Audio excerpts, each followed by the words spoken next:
guys, welcome to this week's episode of Real Talk. I'm here with my co-host Jake. This week we saw Magnificent Seven in theaters. What'd you think? It was pretty average. I think I agree with that for the most part. I mean, the first hour was should have been cut in half.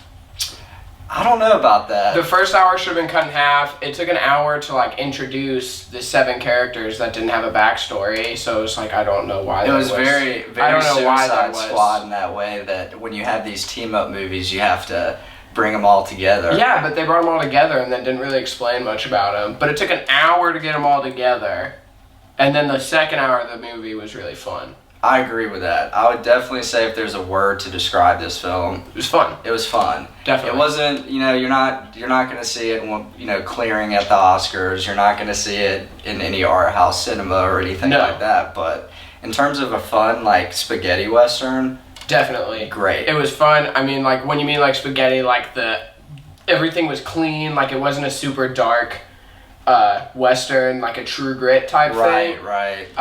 It was just a shoot 'em up, bang 'em up, right? Right, exactly. Is that the phrase? But I mean, it could have been a better movie though. I mean, this is the third collaboration between Denzel and the director Antoine Fuqua. Yeah. So you had Training Day, which was obviously great, and then Equalizer. Equalizer, which was actually it's same concept as this. I mean, you're not getting something that's going to make you think when you leave the theater, Yeah. but while you're in there, it's so much fun. Yeah, and I thought he did a great job. I mean, I don't have any qualms with Denzel in this. Oh no, he played. He's a hard man. Yeah. He's a hard dude. He was and then I think the acting as a whole was good.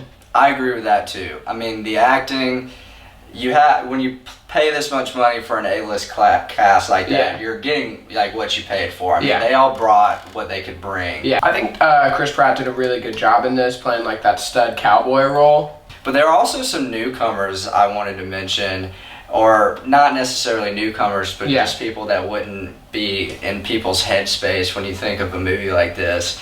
Byung-hun Lee, who played Billy Rocks. He played Billy Rocks. I thought he did an awesome job. That's definitely, I'm gonna say, at least my top 2 favorite character. He he did the stereotypical Asian superhero, you know? Oh, like that he's like a ninja basically. Yeah, but they gave him depth. Right. He had feelings and everything, and they everyone cared for him, you know, rather than him just being a sidekick the whole time. Well, the thing that I liked about him especially was that you could have just had everyone shooting revolvers like another Western, but they kind of differentiated him by making him super adept with knives, throwing stuff.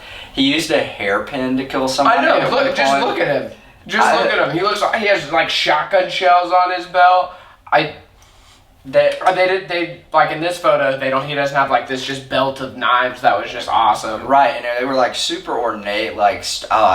His character was super good, and I thought that the actor did really well. Because it's really easy to do a Jackie Chan goofy Right, or just make him a railroad worker. Yeah. Because that's how that's what you would No, think but at his that time. backstory was good, and then he had depth, and he showed emotion and everything, which I thought was completely different. Also, he was completely it wasn't he was just a silent guy. He cracked jokes just like the rest of them.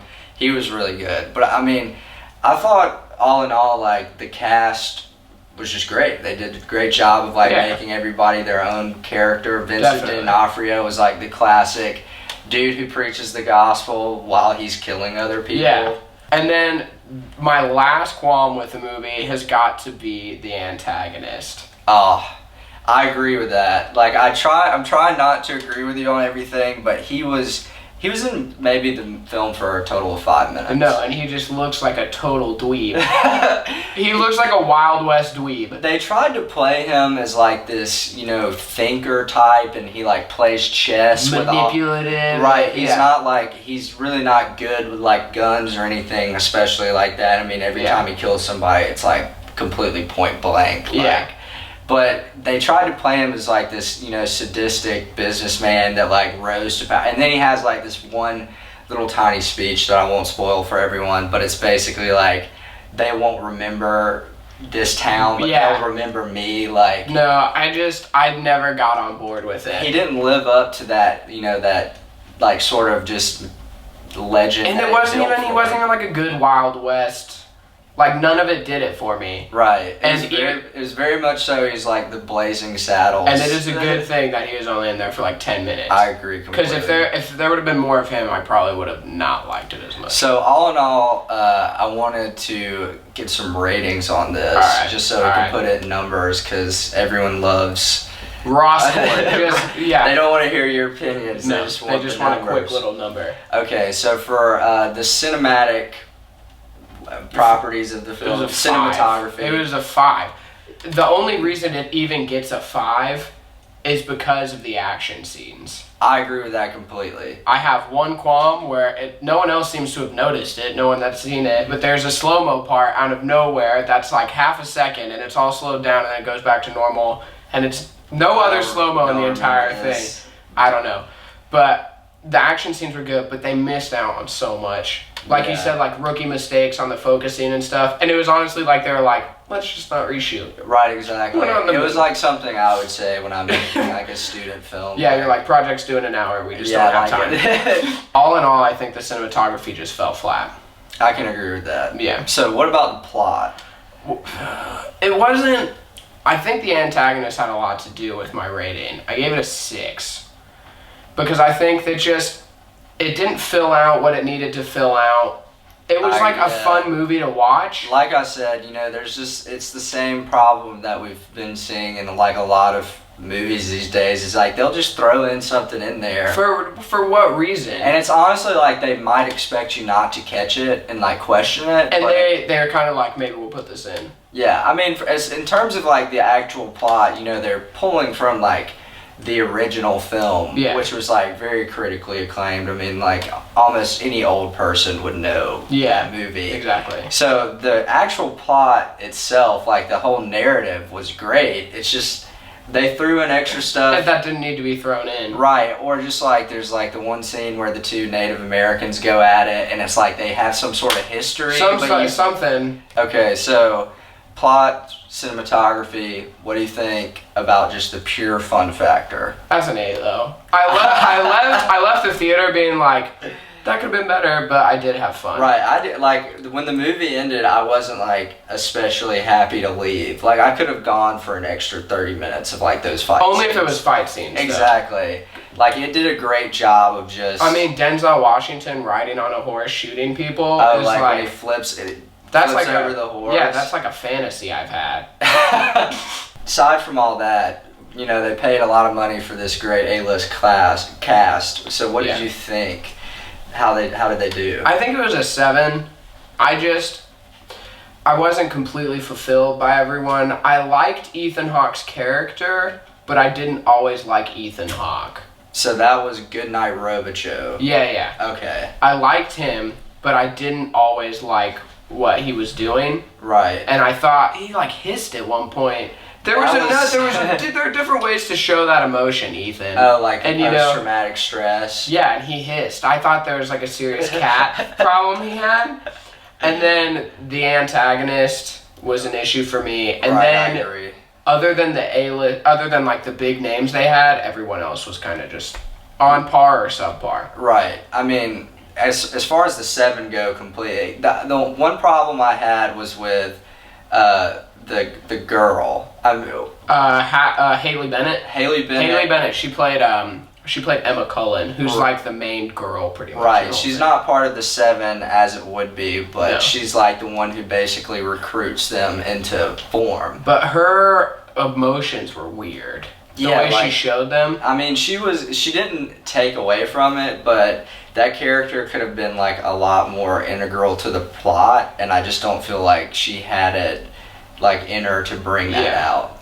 Like she could have been like super intense and hardcore and stuff, and it was just you didn't know if she was supposed to be hardcore, or if she was like kind of scared of everything, or it really just didn't like expound on what she was about that much, in my opinion. All right, so what did you think about the score? I really liked it. Well, maybe not really liked it. I mean, it was. I didn't hate it. They paid a good tribute to like the original Magnificent Seven one, but they didn't like just keep playing that over and over again because I feel like that gets old. But like they played like the mariachi trumpets and like each standoff were cool.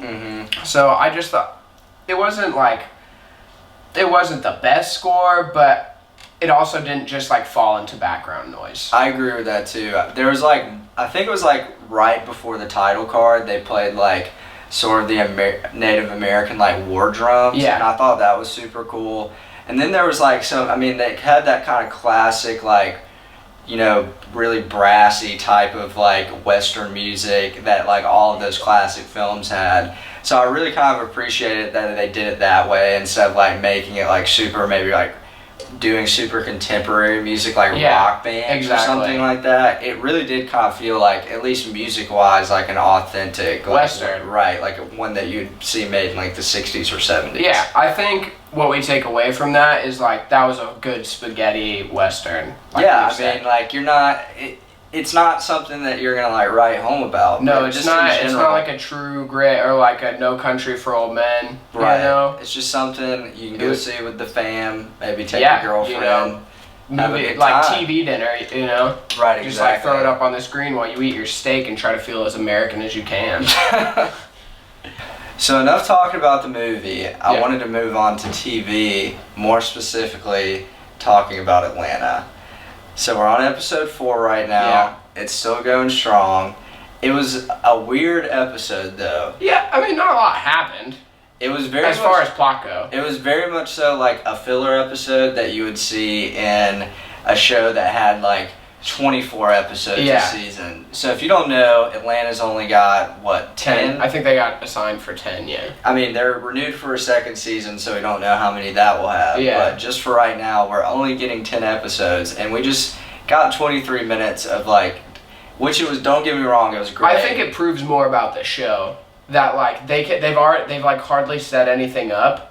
And they can already just have like random episodes where they go gallivanting off. That's not the only show I wanted to talk about on FX. I know you've been watching American Horror Story. I've been keeping up with it. We're only on episode 2, but it's getting better. It's getting better. I can't trust American Horror Story to finish out a season.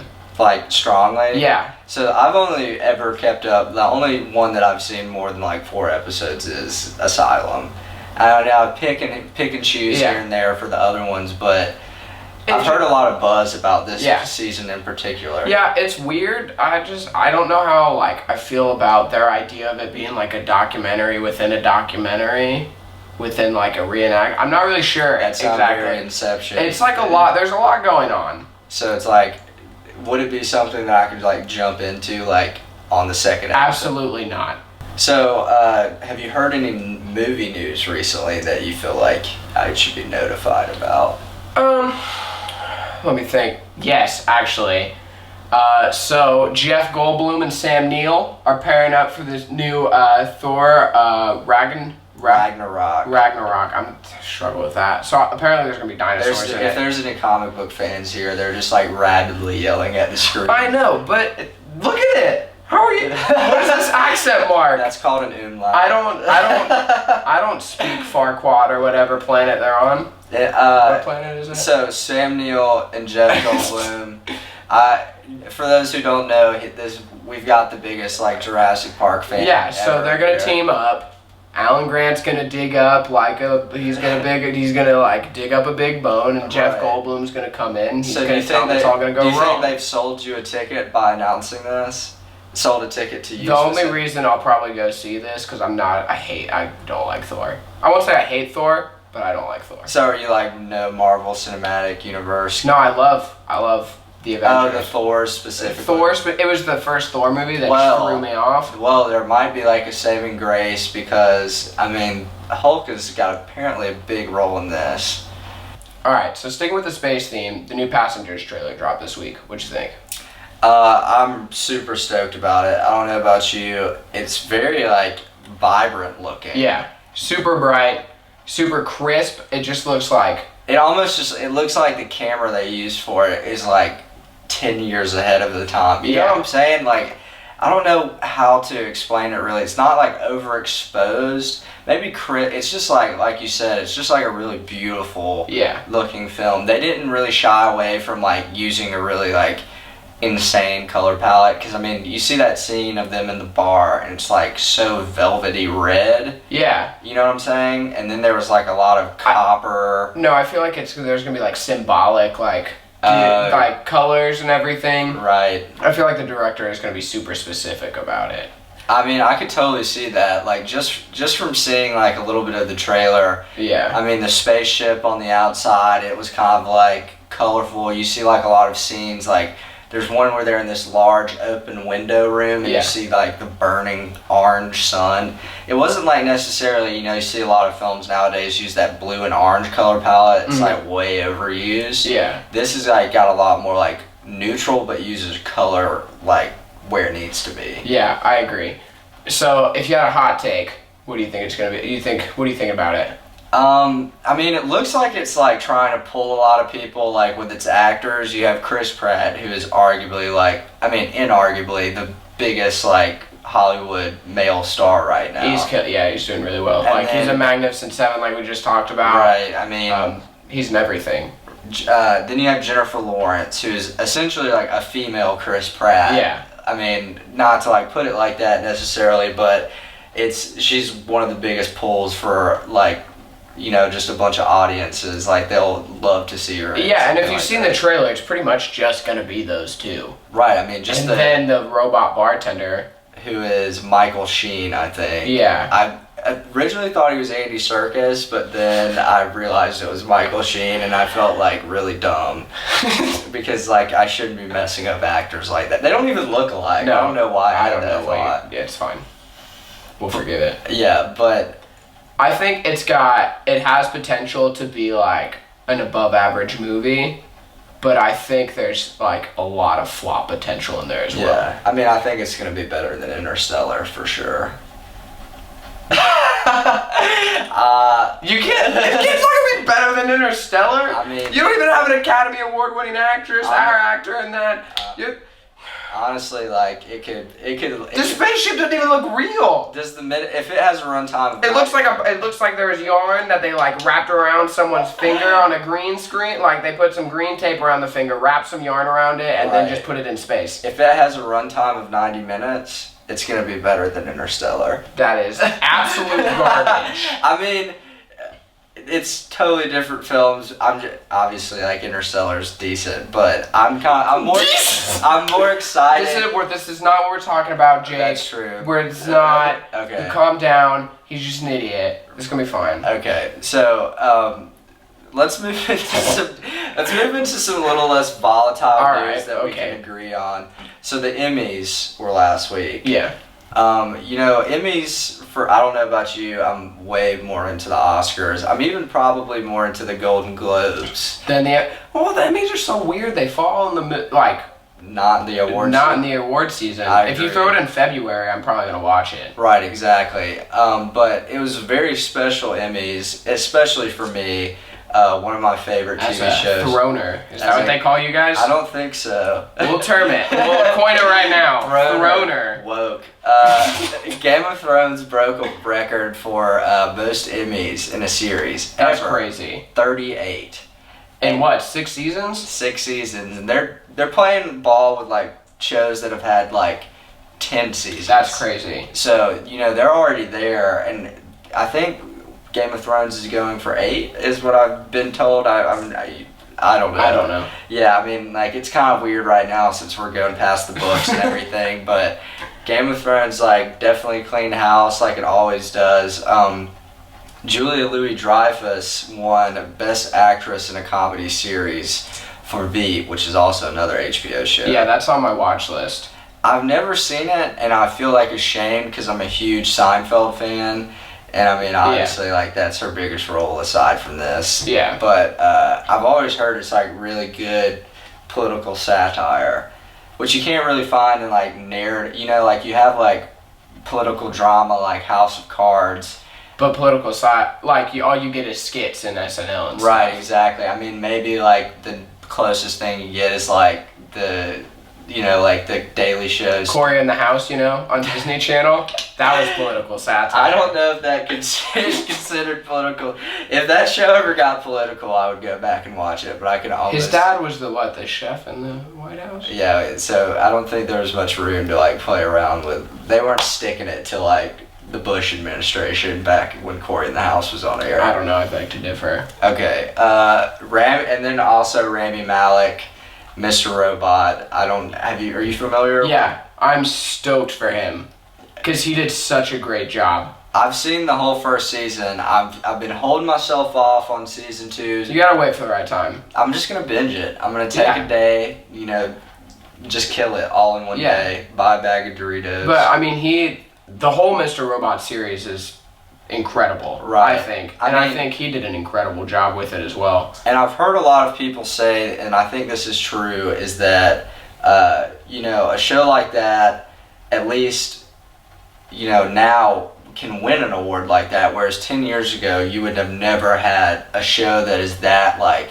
subversive and really like it's almost like eclectic or just out there, that you wouldn't have had that win an award 10 years ago. No. It's like it's showing that we're sort of progressing into more like we talked about with Atlanta or like with Mr. Robot, or TV is getting so much it's better. like the golden age of television, right which now is nuts that you can even like feasibly make that statement. I know, really but each show is so cinematic, and they've kind of figured it out to like make pretty much one big movie. Right. But instead of it being 3 hours or 2 hours like a really good movie is, it's like 10 hours. Mm-hmm. So there's so many more details, and like the stories are good, and they get actors like Rami Malek to like come in and do stuff. Right. I mean, you have like a lot of actors are sort of switching over like what they like to focus on from movies to TV, because they get so much more time to like develop these characters. Yeah. Like the shooting is apparently a lot easier like on them. It's not as like stressful because you're not like on that. You don't have a deadline to like pump it out by November or whatever. So I mean, like I'm like super excited. I mean, I know like we watch a movie every week and that's what we talk about, but I'm super excited like for where television's going.